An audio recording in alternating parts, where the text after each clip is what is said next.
Ela é executiva de marketing e comunicação e especializada em liderança de empresas de serviços. Formada em jornalismo pela Universidade Presbiteriana Mackenzie em 2004, tem ampla experiência em marketing digital, trabalhando com empresas nacionais e multinacionais de diversos setores. Atualmente, é CEO da agência Live de Publicidade e Propaganda, onde atua liderando cerca de 130 pessoas, trabalhando remotamente por todo o Brasil para diversos segmentos, indústrias no Brasil e no mundo. O projeto Memória do curso de jornalismo recebe a jornalista Aline Rossim. Aline, seja bem-vinda. Muito obrigado por você ter vindo, viu? Fico muito feliz. Obrigada a você pelo convite. Eu que estou muito feliz de estar aqui. Quanto tempo, né? Muito tempo. Aline, vamos começar pela pergunta básica. Como é que você chegou ao Mackenzie e como é que você escolheu o jornalismo? O Mackenzie sempre foi uma faculdade de muito destaque, desde que eu comecei a pensar em fazer faculdade. O Mackenzie sempre apareceu como uma faculdade que eu gostaria de estar. Mas não tinha jornalismo. Quando eu decidi fazer jornalismo, eu estava, acho que na 8ª série para o 1º ano, e ainda não tinha jornalismo no Mackenzie. Mas já existia um boato de que ia criar o curso de jornalismo, então eu fiquei alerta para saber. E aí, quando eu entrei para realmente prestar a faculdade, o Mackenzie tinha acabado de abrir o curso de jornalismo, então eu faço parte da 2ª turma, e na época eu fiz cursinho especificamente para entrar no Mackenzie. Eu tenho uma irmã gêmea que estudou também no Mackenzie, fez Direito, então para ela o Mackenzie realmente era uma faculdade de muita assim, expectativa de entrar, e eu entrei junto com ela, assim. Então a gente fez primeiro o cursinho juntas, entramos juntas e aí fizemos a faculdade juntas, ela Direito e eu Jornalismo. Não houve uma certa aflição, talvez um certo receio por ser a 2ª turma, né? O 1º ano de curso? Olha, não, acho que porque tinha sempre o Mackenzie, né, por trás. Acho que assim, como era uma faculdade já muito renomada de diversos outros cursos, eu nunca tive dúvida, assim, de que ia ser uma faculdade incrível, mesmo sendo o começo do curso. Porque o Mackenzie, eu não sei quantos anos tem agora, mas acho que tem mais de 100, né? Mais de 150. Então já tinha mais de 130 anos. Então, assim, acho que na época eu lembro conversando com os meus pais, né, e até com outros amigos, assim, que já tinham estudado no Mackenzie, ou os pais já tinham estudado no Mackenzie. Sempre tinha uma confiança gigante, assim, né, de ter o selo Mackenzie. Então, nunca tive essa dúvida de que seria incrível, assim. Você entrou para fazer jornalismo, algumas pessoas entram meio que direcionadas. Eu quero fazer jornalismo esportivo, eu quero fazer jornalismo de moda, eu quero fazer jornalismo cultural. Você tinha uma vertente? Eu sempre gostei muito de esporte e eu tinha inicialmente uma visão do jornalismo esportivo como uma expectativa assim, de ser algo legal e que faria mais sentido para mim. Mas depois que eu entrei, eu abri bastante assim, a minha cabeça. Eu gostei muito, eu lembro de umas disciplinas de jornalismo investigativo. Jornalismo político, com você, inclusive. Sim. Então, eu fui abrindo muito a minha visão, né? No fim, acabei não indo para o jornalismo especificamente na redação, acho que a gente vai acabar falando sobre isso, mas eu entrei com uma visão e mudei depois ao longo do curso. Acho que é natural, né? Sim. A gente chega achando uma coisa e vai aprendendo, vai descobrindo e vai ampliando a visão. E como é que foi esse período? Como é que foi esse período para você, esses 4 anos de formação? Foi incrível, né? Acho que foi um período de realmente muito aprendizado. Eu tive uma ampliação do que era a visão de estudar o jornalismo, porque eu acho que, antes de qualquer coisa, o jornalista precisa ser uma pessoa que tem muito conhecimento sobre muitas coisas, né? É um grande generalista de muitos assuntos e, para isso, precisa estudar bastante, ler bastante, conhecer sobre muitos assuntos. Então, eu gosto muito disso. Gosto muito de estudar, gosto muito de ler, gosto muito de conhecer sobre diversos assuntos que não necessariamente eu vou ser a pessoa que mais sabe sobre aquilo, mas eu vou ter um conhecimento para poder, né, na época da faculdade eu pensava, para poder entrevistar alguém sobre esse determinado assunto. Hoje, 20 anos depois, é muito mais sobre poder conversar com as pessoas sobre assuntos em geral, né? Mas eu acho que esse conhecimento vasto sobre diversos assuntos foi o que mais, em termos de conhecimento, eu gostei. E aí, fora o resto de estudar no Mackenzie, né? Assim, na época eu estudei dentro do campus, que era algo muito fora do que tinha nas outras faculdades, assim, né? E as pessoas com quem você estuda, eu acho que quem vai estudar jornalismo, normalmente são pessoas que têm essa ânsia e essa curiosidade por saber sobre muitas coisas. Então, você acaba tendo uma troca com os teus colegas muito legal também, né? Você tinha uma pegada mais teórica ou mais prática? Acho que mais teórica. acho que mais teórica, no sentido de gostar muito dessa coisa do estudo mesmo, sabe? E como é que foi ali ao sair da faculdade? Porque você saiu, a gente vai falar o que você faz hoje, Tá. mas você sai para o jornalismo ou não? Não diretamente. Eu nunca trabalhei em redação, eu acabei saindo mais para comunicação interna. Eu saí na época que eu trabalhava em assessoria de imprensa e eu cuidava especificamente de alguns clientes fazendo a comunicação interna. Então, era um jornalismo mais voltado para o meio empresarial. Eu fazia uma revista na época para uma empresa, uma multinacional, e cuidava da comunicação interna dessa empresa. E aí depois, dentro da assessoria que eu trabalhava, acabei pegando os outros clientes dentro dessa mesma esfera e contexto de trabalho. Assim, era o que eu acabava fazendo. E depois eu fiz uma mudança que acho que acabou me trazendo para o que eu faço hoje. E aí você foi para onde exatamente, para chegarmos ao que você faz hoje? Olha, eu fui migrando um pouco mais para o marketing. Eu acabei virando trainee, na verdade, de uma companhia, entrei no marketing. Na época era o início do marketing digital, como de fato uma área dentro de empresas, né? Isso foi em 2005, mais ou menos, faz 20 anos agora. Então eu entrei no marketing digital de uma empresa. E aí eu trabalhava com uma visão de construção de estratégias de comunicação e de marketing dentro do ambiente digital. Fiz isso por cerca de 4, 5 anos e acabei me apaixonando por esse ambiente de marketing digital, assim, e era muito incipiente nessa época, né?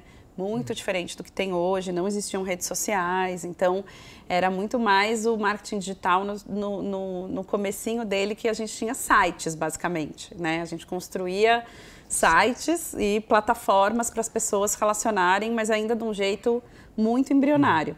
E na época eu já achei aquilo muito interessante, falei, putz, acho que aí tem um caminho muito legal.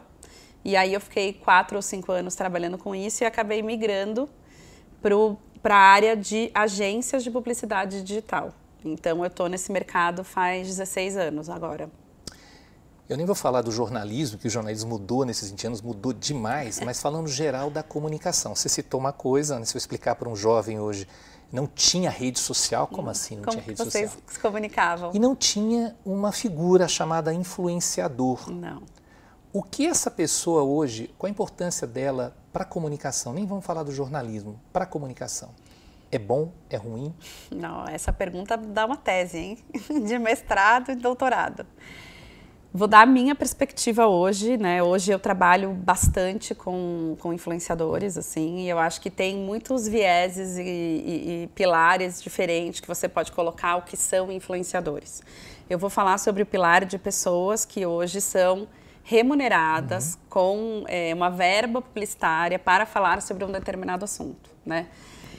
Isso transformou radicalmente a forma de construir publicidade e fazer marketing e comunicação de uma maneira geral. Hoje, por exemplo, não existe no meu trabalho nenhum tipo de projeto que a gente faz que não tenha a camada de influenciadores, né? Eu acho que pode ser muito bom, porque tem dentro dessa estrutura de influenciadores pessoas que realmente se comunicam de uma maneira muito genuína, muito interessante com as pessoas, e aí eu acho que as marcas, né, que é o que eu faço, conseguem se comunicar com as pessoas através desses influenciadores de uma maneira muito mais próxima do que uma marca direto com uma pessoa. Acho que o influenciador, ele transforma essa relação em algo um pouco mais próximo, pessoal e genuíno, mas obviamente que tem todo um lado de isso ter se tornado algo tão gigantesco no nosso mercado, que tem um lado de serem pessoas que estão ali exclusivamente pegando o dinheiro que essa profissão oferece e não trazendo nenhum valor nisso, né? E fazendo apenas projetos publicitários sem ter uma visão genuína, né? Ou algo que gere um engajamento ou relevante ou positivo. Então, eu acho que como qualquer outra profissão, tem os bons e os ruins. Mas, sem dúvida, não dá para fazer hoje, assim, eu diria que não consigo enxergar um trabalho no mercado publicitário que não considere o pilar de influenciadores como um pilar de extrema importância. Quer dizer, a verba publicitária, que antigamente você tinha mais ou menos os veículos determinados, esse veículo, o influenciador é um veículo. Sem a menor dúvida. A gente hoje faz campanhas onde a gente coloca um capítulo específico no nosso planejamento de mídia dedicado para os influenciadores. Então, a gente continua tendo a verba, determinadas marcas ainda estão em grandes veículos de comunicação, principalmente marcas mais antigas, que se comunicam de uma maneira um pouco mais ainda como era cerca de 10 a 20 anos atrás, mas mesmo assim essas marcas, elas acabam ano a ano aumentando muito a verba de comunicação para meios mais inovadores, vamos dizer assim. E a linha de influenciadores é uma linha dedicada, assim, nos nossos planejamentos. Então, a gente faz squads de influenciadores e a gente determina o que cada um desses squads vai fazer para gerar o que a gente precisa entregar na campanha. A gente está falando de publicidade constantemente. Você é uma publicitária? Eu sou jornalista, mas eu trabalho como publicitária, sim. Tá. O que você acha que, e se teve alguma contribuição do seu curso para o que você faz hoje? Tá. Acho que assim, algumas, né? Acho que o que eu comentei em relação à questão do conhecimento sobre várias coisas. Imagina que hoje eu trabalho numa agência de publicidade e a gente atende diversos clientes em diversos segmentos diferentes. Então, uma hora eu estou falando sobre geladeira, na outra eu estou falando sobre cerveja e na outra eu estou falando sobre esportes. Então, eu acho que essa habilidade de conhecer um pouco de cada coisa me vem muito da faculdade, assim, de ficar nesse nível de generalista sobre diversos assuntos. Então, acho que essa flexibilidade de plugar num assunto e desplugar e plugar no outro, acho que vem muito da época da faculdade. E uma outra coisa que, inclusive, no meu trabalho as pessoas brincam e sempre falam, lá vem a jornalista, eu acho que é fazer as perguntas corretas para chegar nas informações que você precisa. Isso acho que a faculdade me ensinou bastante. E você acha ainda, com tudo que a gente está falando de influenciador, da facilidade da comunicação, a quantidade de veículos, né, que nós temos hoje, você acha ainda importante a formação acadêmica para alguém de comunicação? Sem a menor dúvida. Não acho só importante, como acho que deveria ser mandatório, porque estando nesse mercado hoje, eu vejo um pouco do outro lado, né? Então, trabalhando como publicitária, eu vejo a dificuldade de a gente conseguir construir histórias e narrativas relevantes para as marcas. E aí, fazendo um para o jornalismo, né? Isso é ainda mais relevante no momento que a gente vive na sociedade, no mundo como um todo, quando a gente está falando sobre informação, notícia, veracidade da informação. Então, eu acho que é muito mais do que relevante, deveria ser mandatória. Você falou em veracidade da informação, a gente entra em outro aspecto, que é o aspecto fake news. Essa expressão não existia na sua época, mas a gente já falava de inverdade. Agora, inteligência artificial está dentro do seu trabalho também? Também. A gente usa hoje ainda num caráter pequeno para o que eu acho que vai vir a ser. Né? Mas a gente já usa para diversas funcionalidades. Então, na agência, a gente atua tanto com as coisas básicas de revisora de texto. Então, a AI hoje é uma grande parceira revisora de texto antes de a gente ir com uma campanha para a rua. Né? A AI faz todo esse trabalho de revisão. Mas também atua no trabalho de criação, né? Atuando em conjunto com diretores de arte, redatores, para a gente chegar numa melhor imagem, por exemplo, né? Um visual de campanha. Então, a gente trabalha também para a criatividade. E na área de processos da agência como um todo, a gente também acaba usando a inteligência artificial para ser mais rápido o processo de comunicação da agência, né? A gente trabalha 100% remoto há 6 anos já. Agora, em fevereiro, faz 6 anos que a gente é 100% remoto. Então, a gente usa muito a tecnologia para nos ajudar no nosso trabalho de dia a dia mesmo, né? No fluxo, a gente tem mais de 100 pessoas trabalhando na agência. Então, precisa bastante da tecnologia para manter essas pessoas conectadas e a fluidez do trabalho acontecer, né? Mas 100%? 100%. 100%. A gente não tem nenhuma sede em nenhum lugar do país. Não existe sede. Não existe lugar fixo para ninguém. Só uma reunião, por exemplo?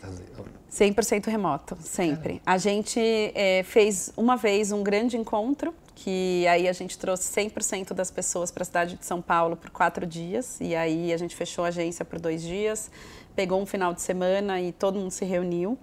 E a gente quer fazer isso de novo agora esse ano. A ideia é que a gente faça isso a cada 2, 3 anos para todo mundo poder se encontrar. Tirando isso, 100% remoto, a não ser que tenham algumas questões específicas de exigências de clientes que queiram que uma determinada função esteja alocada naquela região, né? Isso pode acontecer, mas o trabalho da agência, de uma maneira geral, é 100% remoto. Evidentemente, eu arrisco dizer não. Eu digo com certeza que você não tem a menor ideia naquela época que você estaria fazendo o que você faz hoje. Menor ideia. Qual é o perfil que esse comunicador, vamos falar especificamente um profissional de jornalismo, mas eu estou usando bastante a palavra comunicador porque eu acho que tem que ser um comunicador. Sim. Qual o perfil que você imagina que esse rapaz, essa moça tem que sair da faculdade para poder entrar no mercado que modificou completamente? Eu acho que a primeira coisa continua sendo a curiosidade, assim, e a coragem destemida de se jogar num mundo que hoje, diferente do que quando eu saí da faculdade há 20 anos atrás, é ainda mais acelerado em termos de mudança, né? E eu acho que somado à coragem e à curiosidade, eu acho que tem uma necessidade de estar ávido por se conectar com o que está acontecendo, tanto em termos de tecnologia, como em termos de como que as pessoas se comunicam e que hoje essas duas coisas são muito integradas. Quando eu comento que na época não tinha redes sociais, a gente realmente não tinha uma integração de tecnologia e de comunicação como a gente tem hoje. Hoje a gente se comunica através de plataformas que usam a tecnologia, mas a gente usa essa tecnologia para se comunicar, seja em redes sociais do dia a dia ou nas redes que a gente realmente se comunica para trabalho. Né? Se esses lugares não existiam, né? Esses ambientes não existiam há 20, 25 anos atrás. Ser uma empresa remota 25 anos atrás também algo que nunca passaria na minha cabeça. Se a gente se encontrasse na sala de aula e você me fizesse essa pergunta, eu ia dizer que jamais isso seria possível quando a gente se conheceu em 2000, né?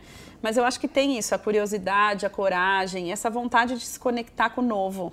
E a flexibilidade, porque o novo vai vir de qualquer jeito. E eu sinto hoje que ele vem muito mais rápido do que ele vinha 20 anos atrás, né? É só a gente pegar dados de como que quando as redes foram lançadas, os números foram crescendo exponencialmente quando você faz um gráfico de comparação entre quanto tempo, por exemplo, o Facebook demorou para ter 1 milhão de usuários. E se você faz essa comparação com o TikTok, o número é absurdamente menor. Então, assim, eu não me lembro de cabeça, mas o Facebook demorou quase 1 ano para chegar num número que o TikTok foram dias. Então, a velocidade é muito, muito grande. Então, acho que precisa ter essa disponibilidade de se conectar com o novo o tempo todo. E o que você diria para aquela Aline Rossin que está entrando agora no curso de jornalismo em 2004? Nossa, que pergunta difícil. Paciência, tranquilidade? Eu acho que eu diria se joga porque tudo que você acha que está certo vai mudar em algum momento e não necessariamente a busca é pelo certo ou errado. Eu acho que a busca é pelo que a vida está te oferecendo e o caminho que você escolher vai ser o certo, seja ele qual for. Valeu a pena fazer jornalismo? Muito, eu tenho muito orgulho de ter feito jornalismo. Jornalista sempre. Sempre. Aline, obrigado por você ter vindo aqui bater esse Imagina, papo eu que agradeço. Comigo. Você tem muita coisa para passar aí também para os nossos futuros alunos, né? E é legal saber que é tudo comunicação, né? Sim. Quer dizer, não dá para você separar mais essa questão de jornalismo, publicidade, RP. Claro, tem os nichos, mas está muito concentrado. Muito mais do que eu acho há 25 anos atrás, quando eu entrei na faculdade. Eu acho que a integração entre essas disciplinas hoje, ela é infinitamente maior. Obrigado, querido, por esse enriquecimento aqui para o nosso projeto. Obrigado demais. Obrigada.